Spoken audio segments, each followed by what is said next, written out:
بالله من الشيطان الرجيم. بسم الله الرحمن الرحيم. نحمد ونصلي على رسوله الكريم وآله الطيبين الطاهرين. أما بعد فقد قال الله تبارك وتعالى في كتابه المبين وهو أصدق الصادقين وقوله الحق. بسم الله الرحمن الرحيم.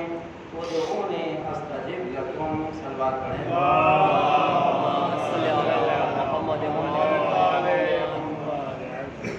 دعا کی قبولیت کے لیے کیا کیا شرطیں ہیں وہ گفتگو چل رہی ہے. 7 شرطیں آپ تک میں نے پہنچا دی معصومین کی زبان سے. آج ہے 8ویں شرط جو دعا کے قبول ہونے میں بہت اہم کردار ادا کرتی ہے.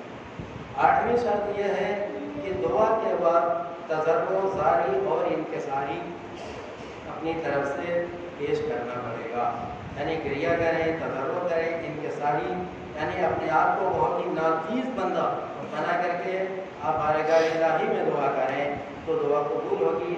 اگر دعا کے بعد آنکھوں سے آنسو آ جائیں، کم از کم 1 قطرہ ہی آنسو اگر نکل آئے تو دعا کے قبول ہونے میں کوئی شک نہیں ہے. یعنی یہ آنسو نکلنا یہ دعا کے قبول ہونے کی شرط ہے. حضرت امام جعفر صادق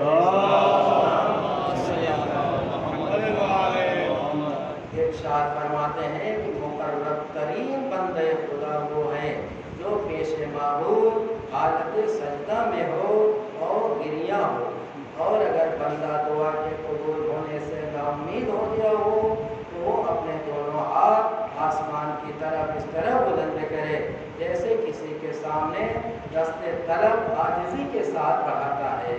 تو ایسی صورت میں پروردگار عالم اس کی دعا ضرور قبول کرتا ہے. اس طرح سے یہ 8ویں شرط ہو گئی. 9ویں شرط ہے دعا کے قبول ہونے کی کہ فقراء اور مساکین وغیرہ کو تصدق کریں. یہ خدائی خادم و دربان ہیں. تو فقراء اور مساکین جن کو ہم لوگ نظر انداز کر دیتے ہیں کہ غربت کی وجہ سے، ان کی مفلسی کی وجہ سے، ان کی حاجتوں اور پریشانیوں کی وجہ سے امام فرما رہے ہیں کہ ایسے موقع کو جب دعا تمہیں کرنا ہو تو پہلے صدقہ دو فقراء اور مساکین کو، کیونکہ یہ اللہ کی طرف سے خادم اور دربان ہے. یہ تمہاری دعا کے قبول ہونے کا سب سے بڑی سبب یہ بنتے ہیں. ان کی مثال اس طرح فرمایا ہے گویا کسی بادشاہ تک پہنچنے اور حاجت روائی کے لیے اس کے دربانوں اور خادموں کو خوش کیا جاتا ہے تاکہ وہ جلد از جلد بادشاہ سے ملاقات کرا دیں اور طلب حاجت میں مدد کریں. تو جس طریقے سے دنیا کا یہ دستور ہے کہ ہم جاتے ہیں کسی کے پاس تو جو وہاں چھوٹا آدمی ہوتا ہے اس کو گوشت دیتے ہیں تاکہ وہ آگے ہمیں پہنچائے، ہم اپنا مدعا بیان کریں. اسی طریقے سے پروردگار عالم نے اپنے دربان اور خدام کس کو معین کیا ہے؟ وہ فقراء اور مساکین کو. تو ان کو آپ صدقہ دیں اور پھر ان سے کہیں کہ ہمارے حق میں دعا کرو. یہ حکم ہے کہ آپ اس کی مدد کر رہے ہیں، آپ اس سے کہیں کہ میرے حق میں دعا کرو، کیونکہ ان کی دعا جو ہوتی ہے پروردگار عالم بہت جلد قبول کرتا ہے. اسی طریقے سے اگر کوئی مہمان آپ کے دولت خانہ پر آئے، دسترخوان پہ بیٹھ کے کھانا کھائے، تو آپ اس مہمان سے کہو کہ ہمارے حق میں دعا کرو. مہمان کی دعا میزبان کے حق میں جلد قبول ہوتی ہے. سمجھ رہے آپ؟ فقراء اور مساکین کی مدد کرو، آپ ان سے کہو ہمارے لیے دعا کرو، ان کی دعا جلد قبول ہوتی ہے. اسی طریقے سے آپ کسی مریض کی عیادت کرنے جائیں تو آپ اس مریض سے کہیں کہ ہمارے لیے دعا کرو. مریض کی بھی دعا جو عیادت کرنے جاتا ہے اس کے حق میں پروردگار عالم ضرور قبول کرتا ہے. اور یہ تمام چیزیں ہم لوگ عمل کیا کرتے ہیں، ہم لوگ کچھ کوشش ہو نہیں کرتی. جس کو صدقہ دیتے ہیں تو اس کو خدا سمجھتے ہیں، اس سے کہتے ہی یا مہمان سے بھی نہیں کہتے، نہ مریض سے بھی نہیں کہتے. جبکہ معصومین نے فرمایا ان لوگوں سے گزارش کرو کہ ہمارے حق میں دعا کرو. وہ اگر دعا کریں گے تو خدا ان کی پہلے سنتا ہے، ہماری نہیں سنے گا. سب آپ پڑھیں.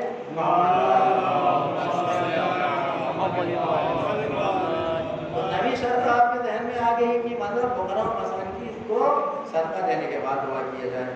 10ویں شرط قبولیت دعا میں یہ ہے کہ دوسروں کی حاجات کو اپنی حاجت اور دعا کا وسیلہ بناؤ۔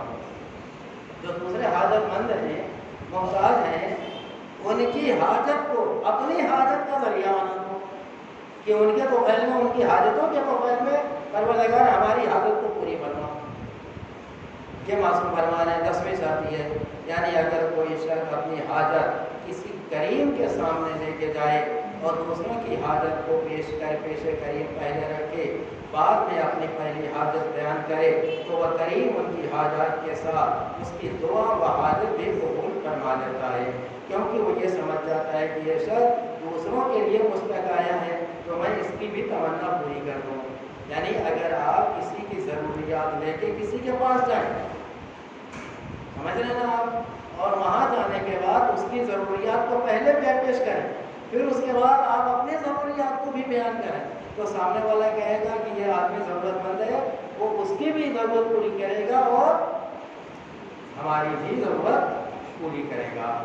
چنانچہ سرکار دو عالم حضرت محمد مصطفیٰ نے ارشاد فرمایا کہ جب دعا کرو تو اپنی دعا کو صرف اپنے لیے مخصوص مت کرو، بلکہ اس کو عام کر دو تاکہ دعا جلد سے جلد مستجاب ہو۔ ہم لوگ اتاولے ہو جاتے ہیں دعا مانگنے میں، ہم لوگ صرف اپنے آپ کو دیکھتے ہیں، بس دعا اپنے لیے مانگتے ہیں۔ معصوم رسول فرما رہے ہیں کہ اپنی دعا کو دوسری کی دعا پر مقدم رکھو، دوسرے کی دعا کو اپنی دعا پر مقدم رکھو، یعنی دوسرے کے حق میں جب دعا کرو گے، عام کر دو گے دوسروں کی دعا، تو پروردگار عالم ان کے توفیل میں ان کی دعا کو قبول کرے گا، ان کی وجہ سے آپ کی بھی دعا کو قبول کرے گا۔ چھٹے امام جعفر صادق علیہ السلام جو شخص 40 مومنین کو مقدم رکھے اور ان کے واسطے دعا کرے، اس کی دعا بھی ضرور قبول ہوتی ہے۔ یعنی اگر ہم 40 مومنین مومنات کے لیے اگر ہم پہلے دعا کریں اور بعد میں ہم اپنی دعا کریں، وہ تو ہمارا واقف ہے وہ کہ ہماری کیا تمنا ہے، کیا حاجت ہے، کیا ضرورت ہے۔ جب ہم 40 مومنین کے لیے دعا کریں گے تو پروردگار عالم ہمارے نفس سے واقف ہے کہ نہیں، ہمارے دلوں سے واقف ہے کہ نہیں، تو وہ ہماری بھی حاجت کو اسی طرح پوری کرے گا جیسے ہم دوسروں کے لیے دعا کر رہے ہیں۔ جناب رسول خدا صلی اللہ علیہ وسلم کوئی دعا اتنی جلد قبول نہیں ہوتی جتنی جلد غائب کی دعا غائب کے واسطے ہوتی ہے۔ یعنی اگر کوئی غائب ہو اور وہ کسی غائب کے لیے دعا کرے تو وہ دعا بہت جلد پہنچتی ہے باب اجابت، وہ دعا جلد قبول ہوتی ہے۔ 5ویں امام فرماتے ہیں کہ مستجاب ترین دعا اس مومن کی ہے جو مومن غائب کے لیے دعا کرے۔ اور سے ہوتا ہے کبھی کوئی مومن غائب ہو جاتا ہے تو اس کے لیے جب ہم دعا کرتے ہیں تو اللہ اس دعا کو بہت جلد قبول کرتا ہے۔ جناب رسول خدا صلی اللہ علیہ وسلم جو شخص مومنین اور مومنات کے واسطے دعا کرتا ہے، یہ ہم لوگ کو اپنا طور طریقہ بنا لینا چاہیے دعا کے لیے۔ مومنین مومنات کے لیے پہلے مانگو، پھر اسی میں آپ کو خود آ جاؤ۔ تو رسول فرمانے کہ جو شخص مومنین مومنات کے واسطے دعا کرتا ہے تو خداوند عالم جتنے مومن و مومنات گزر گئے اور جس قدر مومنین آنے والے اول سے لے کے آخر تک ان کے اعداد اور شمار کی مقدار کے مطابق پروردگار عالم اس بندے مومن کی حاجت کو پوری کر دیتا ہے۔ اللہ صلوات کریں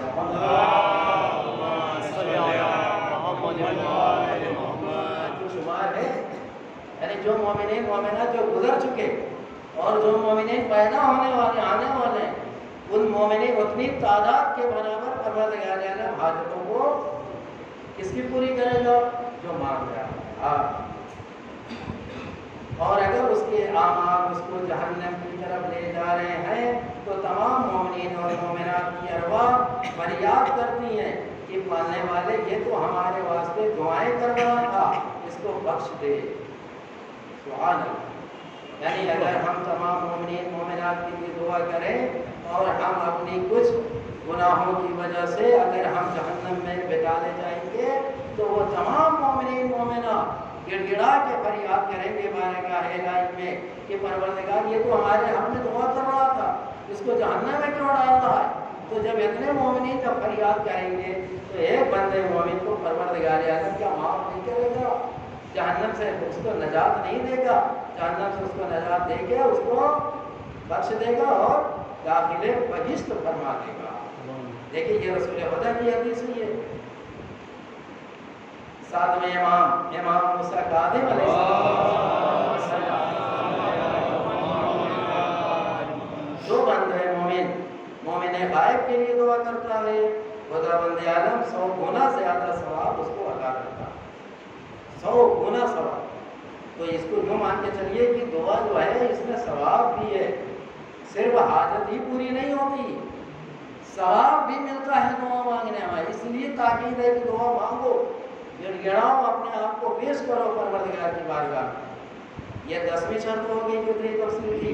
اب 11ویں شرط قبولیت دعا کے لیے یہ ہے کہ قبل دعا خدا بند عالم کی عطا کردہ نعمتوں کا شکریہ ادا کرو۔ اللہ نے آپ کو کتنی نعمتیں دی ہیں، ہے کوئی حساب، ہے کوئی شمار؟ ان تعدوا نعمت اللہ ہے لا تحصوها، اگر تم اللہ کی نعمتوں کو شمار کرنا چاہو تو تم شمار نہیں کر سکتے۔ اتنی اللہ نے ہمیں نعمت سے نوازا ہے۔ پروردگار عالم کہہ رہا ہے کہ پہلے دعا کے لیے ہمارے امام فرما رہے ہیں کہ دعا کرنے کے لیے پہلے اللہ کی عطا کی ہوئی نعمتوں کا ذکر کرو۔ جس طرح کوئی شخص جب کسی کریم کے سامنے اپنی حاجت لے کر کے جاتا ہے تو پہلے اس کی گزشتہ مہربانیوں کا تذکرہ کرتا ہے کہ آپ نے میرے ساتھ ایسے کیا تھا، آپ نے یہ مدد کی تھی، آپ کا سلوک ایسا تھا، آپ یہ ایسا کر دیجیے۔ تو ایسی خدا کی بارگاہ میں بھی آپ اس کی نعمتوں کا ذکر کریں کہ اے پروردگار تم نے یہ نعمتیں دی ہیں، میں اس کا شکر تو ادا نہیں کر سکتا ہوں، لیکن مانگے تم نے دیا ہے، اور مزید یہ بھی میں چاہتا ہوں، یہ بھی میری حاجت ہے۔ تو کیا خدا نہیں دے گا؟ جو بغیر مانگے دیتا ہے، اتنا بڑا کر دیا، اتنی نعمتیں بغیر مانگے دی، تو جو ہم مانگیں گے کیا وہ خدا نہیں دے گا؟ سوچیے ذرا، اگر ذرہ برابر بھی ہمارے پاس علم ہے تو ہم سمجھ سکتے ہیں کہ واقعی میں جو بغیر مانگے دیتا ہے اور دیا، کیا وہ مانگنے کے بعد نہیں دے گا؟ بس یہ اگر ہمارے دماغ میں بیٹھ جائے تو ہم کبھی دعا سے باز نہیں آئیں گے، ہمیشہ ہم مانگیں گے، مانگتے رہو، اس کی کمی تو ہے نہیں، مانگتے رہو، وہ دیتا رہے گا۔ صلوات پڑھیں۔